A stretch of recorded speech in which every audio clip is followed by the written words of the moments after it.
Сәлеметсіңдер ме оқушылар? Бүгін бізде қазақ тілі сабағы 3-ші сынып. 1-ші бөлім 37-ші сабақ. Тақырыбы уақыт туралы не білемін? Дыбыстардың үндесуі. Бүгінгі сабақта сен уақыт ұғымы туралы толығырақ мәліметтер білетін боласың. Дыбыстардың үндесуімен танысасың. 1-ші тапсырма: ертегіні тыңда, сұрақтарға жауап бер. Ертегі не туралы? Ондағы негізгі ойды анықта. Ертегі неліктен таңды іздеу деп аталған деп ойлайсың? Өз пікіріңмен бөліс. Қараңғы түн, таң сөздерінің мағынасын дереккөздерден біліп ал.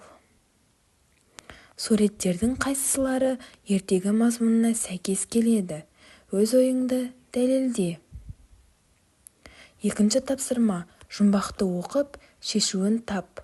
Секунды жоқ тық-тық еткен, есесіне қыт-қыт еткен, қанаты бар, сағаты бар. 3-ші тапсырма: сөздерді оқып, көшіріп жаз. Көкжиек, басшы сөздерінің айтылуы мен жазылуын салыстыр. Үлгіге қара.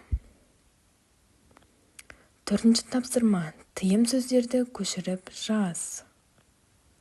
5-ші тапсырма: ойлан тап. Жарты жылда неше ай бар? Неше айдың аты Р әрпінен аяқталады? Қай айда 28 күн бар? Сенбінің алдында келетін апта күнін ата. Сенбіден кейін 3 күн өтті, ол қай күн? Тапқан жауаптарыңды жаз.